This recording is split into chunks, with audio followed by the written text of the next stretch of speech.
السلام علیکم. آج بڑے دنوں کے بعد ویڈیو بنانے کا خیال بہت سوچ میں بہت دنوں سے رہی تھی، لیکن موقع نہیں مل رہا تھا، کچھ دل نہیں چاہ رہا تھا.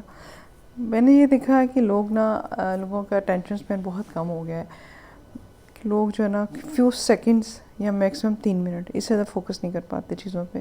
اس میں رول ہماری سوشل میڈیا کا بھی ہو سکتا ہے، ہماری کوئک رزلٹس اور ہماری طبیعتوں کی بے صبری کا بھی ہے، اینی وے جو بھی ہے. تو ہمارا اب جو اٹینشن اسپین ہے، توجہ برقرار رکھنے کے، کسی بات کو سننے کا، کسی ڈسکشن میں شامل ہونے کا ہمارا اتنا زیادہ نہیں رہا. اس لیے میں نے شارٹس بنانے شروع کر دی 1 منٹ کی. لیکن کبھی کبھی دل کر رہا ہوتا ہے کہ پوری بات ایکسپلین کی جائے، پوری بات ایکسپلین نہیں ہو رہی ہوتی شارٹس میں. اچھا، جو چیز میں نے پہلے بھی بہت دفعہ کہی ہے اور میرا دل چاہتا ہے، کیونکہ یہ اللہ کا قانون ہے کہ اللہ کا مطلب طریقہ ہے کہ اللہ تعالیٰ ایک بات کو بار بار ایکسپلین کرتے ہیں، بار بار ریویژن کراتے ہیں ہمیں. قرآن میں بھی بار بار ایک حکم آیا ہے. اسی طریقے کو فالو کرتے ہوئے میں ایک دفعہ پھر آپ سے ڈسکس کر رہی ہوں گمان، لا آف اٹریکشن. جو آپ کا اللہ کا گمان ہوتا ہے وہی ہوتا ہے. اللہ کہتا ہے یہ ساری کائنات، یہ سب کچھ، زمین، آسمان، چاند، ستارے، پہاڑ، سمندر، میں نے سب کچھ انسان کے لیے مسخر کر دیا ہے. تو پھر اس سے فائدہ اٹھائیں. تو ہم کیوں نہیں اٹھاتے؟ ہم زمین میں چیزیں اگاتے ہیں، ٹھیک ہے، ہم آٹومیٹکلی آسمان سے ہمیں بارش مل جاتی ہے جب اللہ کا حکم ہوتا ہے. اور دوسری ایک اور بات، جب علامہ اقبال بھی کہتے ہیں کہ خدا ہر بندے سے خود پوچھے بتا تیری رضا کیا ہے.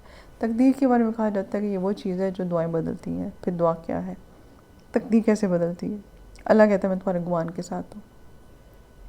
کہا جاتا ہے کہ اس یونیورس کی ساری قوتیں، سب یہ بھی اللہ کے فرشتے ہیں. ہوائیں، سورج کی روشنی، یہ سب اللہ تعالیٰ کی وہ ہے، قدرت میں ہے. اور یہ سب اللہ نے انسان کے حوالے کر دیے کہ ان سے فائدہ اٹھاؤ. اس میں کیا ہے؟ گمان. ہم جو چیز ہمیں نہیں چاہیے ہوتی ہے نا، ہم اس پہ فوکس کریں. اللہ نہ کرے ایسا ہو جائے، اللہ میں ایسا نہ ہو، اللہ میں پلیز وہ نہ ہو، اللہ میں فیل نہ ہو جائے، اللہ میں میرے مارکس نہ کم ہو جائے، اللہ تعالیٰ وہ بندہ نہ آ جائے، اللہ تعالیٰ پلیز باس منحوس جو ہے نا وہ نہ کہیں وزٹ کر لے، یا اللہ میاں آج ایسے نہ ہو جائے، ویسے نہ ہو جائے. تو یہ ہماری نہ والی بات ہے نا، ہم اس پہ زیادہ فوکس کرتے ہیں، کیونکہ ہمیں عادت کیا پڑی ہوتی ہے؟ مسائل پہ فوکس کرنے کی. میری انکم کم ہے، آئے بچوں کا رزق کہاں سے آئے گا، اچھا یہ کیسے ہوگا، وہ نہ ہو جائے، آج پھر دیہڑی نہ ملی، آج میرا وہ جو سیل ہونی ہے میری پراپرٹی وہ نہ ہوئی، آج پھر جو ہے نا اس دفعہ پھر اگر تنخواہ لیٹ ہو گئی، اس دفعہ پھر کچھ مس ہیپ ہو گیا، کوئی پھر بیمار ہو گیا، یہ ہو گیا. ہم فوکس اس پہ کرتے ہیں، ہمارے فیئرس. اور یہ ایک قانون ہے قدرت کا، پوری کائنات کا، کہ جو چیز جو آپ سوچتے ہیں وہ آپ کی طرف کھینچا چلا آتا ہے. اگر آپ پازیٹیو سوچتے ہیں، اگر آپ مسائل سوچتے ہیں تو مسائل آئیں گے، اور اگر آپ خوشیاں سوچتے ہیں تو خوشیاں آئیں گی. تو اس کا مطلب ہے کہ ہم اپنی تقدیر خود لکھتے ہیں. ہم اپنی تقدیر کے، اپنے حالات کے خود خالق ہوتے ہیں. تو اپنی تقدیر کو اس طرح سے بنائیں، اس طرح سے اپنی زندگی کو پلان کریں، جو آپ چاہتے ہیں اس پہ فوکس کریں. میں بڑی مزے کی 2 واقعات ہوئے ہیں کل پرسوں میں، تو میں وہ ڈسکس کری تھی اپنی ایک ابھی جو میری پاس نیوٹریشنسٹ آتی ہیں مس طوبہ، ان سے میں ڈسکس کر رہی تھی کہ تھوڑے دن پہلے میں نے سوچا کہ میری کو بہت پرانی فرینڈ کہ مل جائے، بہت عرصہ ہو گیا کبھی نہیں کہیں ملے. تو سڈنلی کل یہ ہوا کہ میری ایک میٹرک کی کلاس فیلو میری فرینڈ اچانک میرے پاس آئی، اور دیکھیں میں نے سوچا تھا. پھر کل بہت گرمی تھی، میں خواہش کری تھی ٹھنڈی ہوا ہو، پانی ہو، صاف ستھری سی کوئی جگہ ہو، میں وہاں بیٹھ کے کافی پیوں. تو آج بارش ہوئی، ٹھنڈی ہوا چل رہی تھی، اور جو طوبہ جو ہے ڈائٹیشین ہے، انہوں نے مجھے کہا اب آپ نے بلیک کافی پیا کرنی ہے، وزن کم کرنا ہے. تو اس نے مجھے بلیک کافی بنا کے دی، بڑی مزے کی، جو میں نے ٹیرس پہ بیٹھ کے بارش اور ٹھنڈی ہوا انجوائے کرتے ہوئے پی. تو زندگی میں ہمیشہ پازیٹیوٹی لفظ نا لوگ چڑ جاتے ہیں، کان پک جاتے ہیں. ہم سادے لفظوں میں کہتے ہیں جو آپ کی خواہش ہے اس پہ زیادہ سوچیں، اس کو زیادہ سوچیں. ہاں کئی دفعہ ہوتا ہے نا، ہم کوئی بات کرتے ہیں ہم کہتے ہیں لو ہم اللہ سے کچھ اور ہی مانگ لیتے ہیں. تو ٹھیک ہے، اور بھی مانگ لیں، کوئی پابندی تھوڑی ہے. آپ نے کسی کو یاد کیا وہ آ گیا، آپ نے کوئی بات کہی وہ ہو گئی، آپ نے بارش مانگی بارش ہو گئی، آپ نے کوئی کھانے کی چیز فرمائش کی، آپ کہیں گئے تو ویسے ہی ہو گیا. تو اللہ نے آپ پہ پابندی تھوڑی لگائی ہے، جو آپ کا دل چاہتا ہے مانگا کرے. تو ہم کرتے کیا ہیں؟ ہم اب تک جو کرتے ہیں نا، ہم نے اس کے اپوزٹ کرنا ہے. مجھے یہ چاہیے. بڑی مزے کی بات میں نے کہیں پڑھی کہ وہ کہتے ہیں کائنات ایسی ہے جیسے کوئی الادین کا جن ہے نا، آپ اس کا جو چراغ کا جن کہتا ہے کیا حکم میرے آقا، your wish is my command, یہ جملہ تو میرے کیا کہتے ہیں، میں کہتی ہوں میرے دل میں کھپ گیا ہے، your wish is my command. کائنات آپ سے یہ پوچھ رہی ہوتی ہے کہ کیا حکم ہے میرے لیے، بتائیں میں آپ کے لیے کیا کروں. ہم حکم ہی نہیں دے رہے ہوتے، ہم تو اپنے ساتھ میں بیٹھے ہوتے ہیں، ہائے ایسے نہ ہو جائے، ویسے نہ ہو جائے، یہ نہ ہو گیا، ایسا ہو گیا تو کیا ہوگا، فلاں مر گیا تو کیا ہوگا، فلاں بیمار ہو گیا تو کیا ہو گیا، فلاں کیا مت آ جائے. ہم ہر وقت وہموں میں. میری ایک فرینڈ ہے جن کی میں نے پہلے بھی بات کی، اور میری بہت دعا ہے اللہ میاں اس کی سوچ چینج کرے. وہ ہمیشہ یہ کہتی ہے میرے ساتھ تو کچھ برا ہی ہوگا، میرے ساتھ تو کچھ برا ہی ہونے والا ہے، اس سے بھی برا ہوگا، اس سے بھی برا ہوگا. اور اس کے ساتھ ہوتا ہے، اس کی لائف بہت ٹف ہے. ٹھیک ہے، شروع میں مجھے بڑی ہمدردی ہوتی تھی، میں کہتی اس کی زندگی میں بہت مسائل ہے. میں نے اس کو بہت ایجوکیٹ کرنے کی کوشش کی، اور انشاءاللہ مجھے امید ہے کہ وہ ہو جائے گی ایجوکیٹ، کہ وہ جو کہتی ہے اس سے وہ ہوتا ہے. ٹھیک ہے، وہ ایکسپیکٹ برا کرتی ہے، اس سے برا ہوتا ہے. تو آپ اپنی ایکسپیکٹیشن اچھی رکھیں، آپ سے اچھا ہوگا. ہمیں کہتے ہیں hope for the best and prepare for the worst. میں اس کے بھی خلاف ہوں. میں کہتی ہوں ہوپ فار دا بیسٹ، اور برے کے لیے اگر ہوتا ہے تو اللہ تعالیٰ آپ کو خود ہی پریپیئر کر دیتا ہے. ٹھیک ہے نا، اس کے لیے آپ کو پریپریشن کی ضرورت نہیں ہوتی ہے. زندگی میں حادثہ ہوتا ہے، اب یہ نہیں ہوتا کہ ایکسیڈنٹ ہو گیا تو میں یوں کروں گا، ہو گیا بخار چڑھ گیا تو میں یہ کرنا. بخار چڑھتا ہے تو خود ہی سمجھ آ جاتی ہے کیا کرنا ہے. خدا نہ خاصا کوئی چوٹ لگتی ہے تو بھی ہمیں پتہ چل جاتا ہے کہ ہم نے کیا کرنا ہے. اس سے پہلے پلان کر کے اپنا دماغ نہ ساڑیں کہ ہائے مجھے چوٹ لگی تو کیا ہوگا، میری چوری ہوگی تو یہ کیا ہوگا، میں کہیں گر جاؤں تو کیا ہوگا. جب ہوگا، جب پڑے گی تو اللہ تعالیٰ خود ہی آپ کو طریقے بھی سمجھا دے گا جس سے آپ نے ہینڈل کرنا ہے، کوپ کرنا ہے.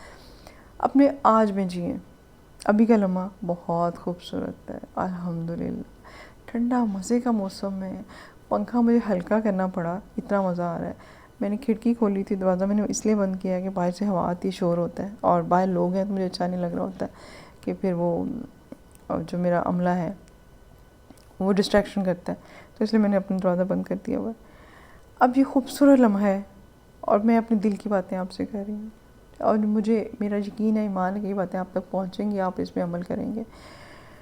تو اس سے اور بات کہ اور انسان کو کیا چاہیے. ابھی آپ کا لمحہ اچھا گزر ہے تو آپ کی زندگی یہ جنت ہے.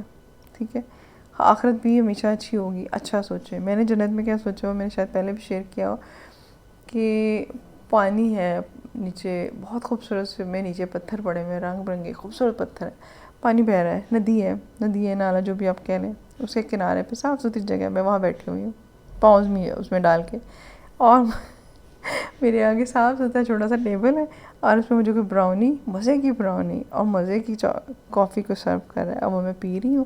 اور درخت جو ہے نا وہ ہل رہے ہیں، ٹھنڈی ٹھنڈی ہوا چل رہی ہے، اور قریبی موتی کے پھول لگے ہیں. اوکے، اور میں ادھر سامنے نظر آتی ہوں تو میری فیملی کے لوگ انجوائے کر رہے ہیں. ادھر دیکھتی ہوں تو میری فرینڈس بیٹھی ہوئی ہیں، دوسری طرف دیکھتی ہوں تو میری ہمسایاں بیٹھی ہوئی ہیں. پھر میں جو سوچتی ہوں کہ میری خواہش ہے کہ میں حضرت عائشہ کے قدموں میں رہوں. اوپر ان کا محل ہے، نیچے میں ہوں بیٹھی ہوئی ہے، انجوائے کر رہی ہوں. پھر دوسری طرف میں سوچتی ہوں کہ اچھا میرے بچے حضرت فاطمہ کی کمپنی میں ہوں گے. تو یہ میری امیجنیشن ہے جنت کے بارے میں. ٹھیک ہے، اور میں یہ بہت اسٹرانگ امیجنیشن ہے، میں اکثر یہی سوچتی ہوں، اور ہمیشہ مجھے جنت جب بھی کوئی نام لیتا تو مجھے یہ خیال آتا ہے. ٹھیک ہے، ہر ایک کی اپنی اپنی مرضی ہے، ہر کوئی اپنی جنت کے بارے میں سوچ سکتا ہے. اللہ تعالیٰ تو سب کو دینے والا ہے. ہم پھر اسباب پہ غور کرتے ہیں، اسباب کے اچھا ایسا ہوگا تو یہ کام ہو سکتا ہے. لو تم خواب میں بڑے بڑے خواب دیکھ رہی ہو، کوئی رستہ نظر آتا ہے؟ اتنے پیسے ہیں اتنا بڑا خواب دیکھنے کے لیے؟ تمہارے حالات ہیں چینج ہونے کے لیے؟ تمہارا گھر ہے، تمہارا شہر ہے ایسا، تمہارے پاس اتنے ہیں کہ تم گاڑی لے سکو؟ تم جیٹ کا سوچ رہی ہو، تم یہ کری، تو سوچیں، خواب بڑا رکھیں. خواب چھوٹا رکھنا جرم ہے، کم ظرفی ہے، نالائکی ہے. بڑے خواب دیکھیں. ٹھیک ہے، اسباب پیدا کرنا آپ کا کام نہیں ہے. یہ جو اللہ نے پوری کائنات آپ کے لیے مسخر کی ہے نا، اسباب یہ کائنات پیدا کرے گی، یہ کائنات لے کے آئے گی. وہ آپ کا رب جو ہے نا اس کائنات کو حکم دے گا اسباب پیدا کرو، اس بندے کی خواہش پوری کرو. اس بندے نے پورے یقین ایمان سے مجھ سے مانگی ہے یہ بات. تو اسباب کی فکر چھوڑ دیں، وہ آپ کا کام نہیں ہے، آپ کا ہیڈک نہیں ہے. آپ کا ہیڈک کیا ہے؟ یہ لے آؤ الادین کے چراغ، یہ لے آؤ میرے پاس، حاضر کر دو. ٹھیک ہے، تو بس اس میں ہوتا ہے کہ آپ کی فریکوینسی کہتے ہیں کہ کائنات کے ساتھ ہم آہنگ ہو. اس میں کیا ہے؟ آپ اسٹرانگلی سوچ رہے ہو، آپ اس پہ فوکسڈ ہوں، اور اس میں کوئی ڈسٹریکشن کا پہلو نہ. اب یہ نہ کرے اللہ کرے فلاں مر جائے، اللہ کرے فلاں کے گھر چوری ہو جائے، اس کے سوٹ کے اوپر کچھ گر جائے، اللہ کرے اس کے بچے کے نمبر کام آ جائے، اس کی گاڑی سڑ جائے، اس کے اوپر کچھ گر. نیگیٹو چیزیں یونیورس کو پسند نہیں ہیں. کیونکہ یونیورسٹی کے اندر پازیٹیوٹی ہے. آپ نے دیکھا, آپ نے بہت دفعہ سنا ہوگا, پودے ہمیں فائدے دیتے ہیں, آسمان پہ ستارے ہمارے لیے چمکتے ہیں, سورج ہمیں سکون دیتا ہے, چاند ہمیں راحت دیتا ہے, درخت ہمیں پھل دیتے ہیں, زمین ہمیں سبزیاں دیتی ہے, جانور ہمارے لیے دودھ اور گوشت کا بندوبست کرتے ہیں. نہ جانور اپنا دودھ نہیں پیتے, وہ اپنا گوشت نہیں کھاتے, ٹھیک ہے. تو یہ کائنات کا ایک اصول ہے, دینا, محبت کرنا, ہم آہنگی, کوآرڈینیشن, ایک ٹیم ورک. تو جب کسی کا برا کہیں یا سوچیں تو کائنات کو پسند نہیں آتا. پھر یہ جن کا اللہ دن کا جن ناراض ہو جاتا ہے, پھر یہ ہمارے کام نہیں کرتا, ٹھیک ہے. بلکہ یہ ہمارے جو پازیٹیو کام ہوتے ہیں وہ بھی روک لیتا ہے, وہ کنفیوز ہو جاتا ہے, سیڈ ہو جاتا ہے. تو ہمیشہ کائنات کو اچھا میسج دیں, ٹھیک ہے. بہن بھائی کو ناراض ہے تو کائنات کو اچھا میسج دیں کہ وہ ٹھیک ہو جائے گا, اس کے لیے دعا کیا کریں. غائبانہ طور پہ اپنے اس بہن بھائی کو, اپنے اس کے فرینڈ کو سلام کیا کریں اور اس کے لیے دعا کریں کہ اللہ کرے اس کے معاملات ٹھیک ہو جائیں, اس کا دل صاف ہو جائے. اور بہت فرق پڑتا ہے ان چیزوں سے. اور سب سے بڑی بات, جو سڑی ہوئی سوچیں ہیں نا, انتقام کی سوچیں, وہ انسان کو اندر سے ساڑ دیتی ہیں, بے چین رکھتی ہیں, ٹھیک ہے. اس کو چولہے پہ بٹھائے رکھتی ہیں, ہر وقت ہیٹ, ہر وقت سڑتے رہو, ابلتے رہو, ہانڈیاں بلتی رہتی ہیں اس کے دماغ میں. لیکن جو معاف کر دینے والا انسان ہے نا, جو اچھا سوچنے والا انسان ہے, اس کے دل میں ٹھنڈ پڑتی ہے. کائنات بھی اس سے خوش ہوتی ہے, پوری یونیورس بھی اس سے خوش ہوتی ہے, اس کی اپنی باڈی اس سے خوش رہتی ہے, اس میں بیماریاں کم آتی ہیں, ریلیکسیشن بہت ہوتی ہے. سوری, میں پانی پی لوں.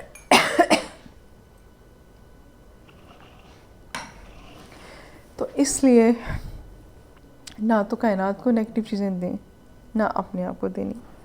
میں نا پیرنٹس سے اور سب سے کہتی ہوتی ہوں کہ اپنے بچوں کو جملہ نہ کہو, مت کرو, نہ کرو.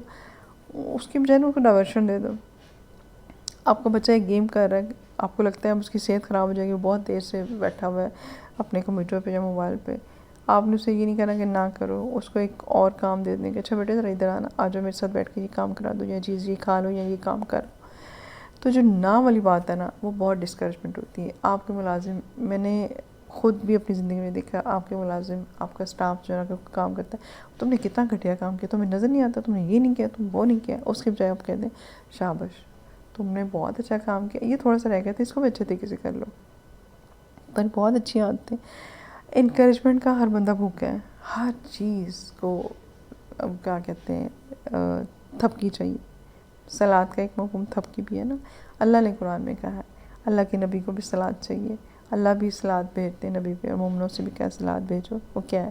تھپکی, انکریجمنٹ, حوصلہ, ٹھیک ہے. اللہ کے نبی کا جو مشن تھا, اس میں مومنین کو کہا گیا کہ نصرت کریں, ان کے ساتھ ہو جائیں, ان کو حوصلہ دینے. اللہ کے نبی کو تو اللہ حوصلہ دیتا ہے, لیکن حصوں کی اور باقی چیزوں کی تو ضرورت ہوتی ہے نا. تو پاک نے ہمیں مومنوں کو کہا گیا, مسلمانوں کو کہا گیا کہ اپنے نبی پہ صلات بھیجو, ان کا حوصلہ. ہم نے قرآن سے یہ سیکھا, ارد گرد کے لوگوں کو حوصلہ دیں, انکریج دیں. میں اپنی اس کو کہا کہ نرگس نے کمال کے چنے پکائیں کل, وہ بہت خوش ہوئی, بڑا اس کو مزہ آیا, اور مجھے اس کے چہرے کی خوشی دیکھ کے مجھے بڑا مزہ آتا ہے. پھر میری جو ورکر سونیا, سینٹری ورکر, میں نے کہا سونیا تیرے ورے کی صفائی کوئی نہیں کرتا. اتنی اچھی اس کی یادداشت ہے, اس کو ساری رکھی چیزیں یاد ہوتی ہیں, ہمیں بھول جاتی ہیں. اب میں اس سے پوچھتی ہوتی ہوں, سونیا فلاں چیز کہاں پڑی, فلاں چیز کہاں پڑی ہے, تو بہت خوش ہوتی ہے وہ. اور جس سے میں غلطی سے ایک آدھ دفعہ میں نے اس کو نیگیٹو بات کہہ دی, تو مجھے خود بھی بڑی شرمندگی ہوئی. میں دیکھا کہ وہ بجھ گئی اور سیڈ سی تھی. تو انکریجمنٹ, حوصلہ, تھپکی, یہ سب کو ضرورت ہوتی ہے, چاہے وہ کسی بھی جگہ پر ہو. اور جو بھی آرگنائزیشن جو ہوتی ہے نا, جو حوصلے اور تھپکی سے کام لیتی ہے نا, انکریجمنٹ سے, وہ زیادہ ترقی کرتی ہے. جو خوف, ٹیرر سے کام لیا جاتا ہے, وہ نفرت پیدا کرتا ہے, اور وہ برے نتائج پیدا کرتا ہے. اس لیے کہتے ہیں پاور اس وقت ضرورت ہوتی ہے جب آپ نے کو برائی کرنی ہوتی ہے, جب برے کام کرنے ہوتے ہیں. ورنہ اچھے کام کرنے کے لیے جو ہے نا, وہ آپ کو کیا کہتے ہیں, آپ کو کمپینین بننا پڑتا ہے. آپ کو باس نہیں, کمپینین بننا پڑتا ہے, لیڈر بننا پڑتا ہے. لیڈر وہ ہوتا ہے جو ایسے پروٹیکٹ کر کے رکھتا ہے. جیسے مرغی نہیں اپنے پروں میں لیتی, جب بارش ہوتی ہے, آپ کبھی غور کرنا, مرغی نا اپنے بچوں کو یوں لے لیتی ہے. ماں اپنے بچے کو یوں چھپا لیتی ہے جب کوئی خطرہ ہوتا ہے. تو یہ لیڈر ہوتے ہیں کسی بھی آرگنائزیشن کا بڑا. وہ اپنی ٹیم کو یوں چھپاتا ہے، یوں کیئر کرتا ہے، پروٹیکٹ کرتا ہے. تو آپ کے گھر میں کام کرنے والے بھی آپ کی ٹیم ہے، آپ کے بچے، آپ کی فیملی آپ کی ٹیم ہے، آپ کی کلینک کرتے ہیں وہ اسٹاف آپ کی ٹیم ہے، آپ کسی میل میں وہ آپ کی ٹیم ہے، آپ کسی بھی ادارے میں ہیں تو آپ کے جو انڈر آپ کے ساتھ جو کام کریں وہ آپ کی ٹیم ہے. تو اپنی ٹیم کو حوصلہ تسلی دینا سیکھیں، اور پروڈکٹیوٹی، پازیٹیوٹی. پرفیکٹ کوئی بھی نہیں ہوتا، نہ میں ہوں، نہ آپ ہیں، نہ آپ کی ٹیم ہوگی. تو ہیومن ایررز ہوتے ہیں. میں ہمیشہ یہ بھی بات کہتی ہوتی ہے دوسروں کی خوبیوں سے فائدہ اٹھا لیں اور دوسروں کی خامیاں معاف کر دیں. یہ دیکھیں میرے فادر کی تصویر ہے، بڑے دنوں کے بعد میرا دل چاہا کہ میں اس وہ اینگل آپ کو دکھاؤں میرے فادر. تو آئی لو مائی فادر. یہ میرے معصوم سے ماں باپ جنہوں نے تربیت کی، جنہوں نے ہمیں سیدھا سیدھا حرام حلال کے قانون سمجھا دیے. اور اللہ کا شکر ہے کہ ہم سب بہن بھائی نے قانون سمجھ لیے. چھوٹی چھوٹی باتیں تو ہوتی ہیں، چھوٹے چھوٹے مسائل ہوتے ہیں. میرے بہن بھائی میں ایک سب سے جو خوبصورت چیز ہے وہ ہے احساس، دوسروں کا احساس، انسانیت کا احساس، دوسرے انسانوں کا. اور میرے بڑے بھائی میں تو جانوروں تک کا احساس ہے. تو میں جب بھی اس کے لیے دعا کرتی ہوتی ہوں تو میں کہتی ہوتی ہوں کہ اللہ یہ تیرا بندہ جس کو تو نے اتنا احساس کرنے والا بتایا ہے، اس کی کچھ کمیاں کوتاہیاں ہیں وہ اسے دور کر دے اور اس کی مدد کر دے. تو میرے لیے دعا کیجیے گا اور میری فیملی کے لیے کہ میرے فادر کے لیے ہم سب صدقہ جاریہ بن سکیں. جزاک اللہ. اللہ حافظ.